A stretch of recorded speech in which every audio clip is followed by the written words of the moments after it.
ಒಂದೆಲಗ ಅಂತ ಗೊತ್ತುಂಟಲ್ಲ, ತಿಮ್ಮರೆ ಗೊತ್ತಾಯ್ತಾ?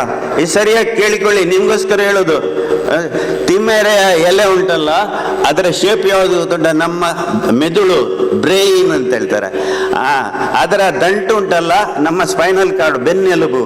ಆದ್ರಿಂದ ತಲೆ ಒಳಗಿಂದ ಎಲ್ಲ ವೇನ್ಸ್ಗಳು, ನರಗಳು ಆ ಸ್ಪೈನಲ್ ಕಾರ್ಡ್ ಬೆನ್ನೆಲುಬಿಂದ ಹೋಗಿ ಇಡೀ ದೇಹಕ್ಕೆ ಹೋಗೋದು. ಆದ್ರಿಂದ ಇದಕ್ಕೆ ಪೆಟ್ಟಾದ್ರೆ ಡಾಕ್ಟರಿಂದ ರಿಪೇರಿ ಮಾಡ್ಲಿಕ್ಕೆ ಆಗುದಿಲ್ಲ, ಫಿಟರ್ಗಳಿಂದ ಫಿಟ್ ಮಾಡ್ಲಿಕ್ಕೆ ಆಗುದಿಲ್ಲ. ಆದ್ರಿಂದ ಅದನ್ನು 48 ದಿವಸಗಳ ಕಾಲ, ಮಕ್ಕಳ ಸರಿಯಾಗಿ ಕೇಳಿ, ಹಸಿ ಹೊಟ್ಟೆಯಲ್ಲಿ ಆ ಎಲೆ ಮತ್ತು ದಂಟನ್ನು ಸಮೇತ ತಿನ್ಬೇಕು 48 ದಿವಸಗಳ ಕಾಲ. ಮತ್ತೆ ಅದನ್ನು ಬಿಟ್ಟು ಬಿಡಬೇಕು. ಮತ್ತೊಂದು 2 ತಿಂಗಳ ನಂತರ ಆವಾಗ ಏನಾಗ್ತದೆ, ನಮ್ಗೆ ಶೀತ ಆಗ್ತದೆ. ಆ ಶೀತಕ್ಕೋಸ್ಕರ ಹೆದರುದು ಬೇಡ.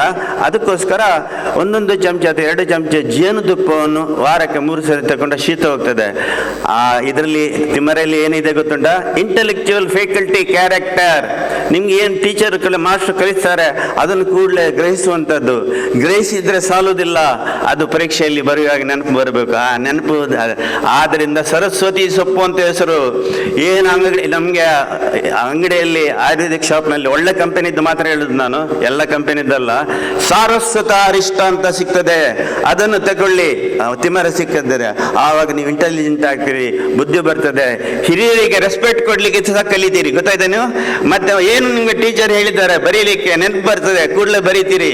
ಆದ್ರೆ ಅದನ್ನು ದಿನಾಲು 48 ದಿವಸ ಕಾಲ ಹಸಿ ಹೊಟ್ಟೆಯಲ್ಲಿ ತಿನ್ಬೇಕು. ಒಂದು ಬ್ರಾಹ್ಮಿ ಮುಹೂರ್ತ ಅಂತ ಹೇಳಿದ್ರೆ ಮತ್ತೆ ತಿನ್ಲಿಕ್ಕಿಲ್ಲ ತಿಮ್ಮರೆಯನ್ನು.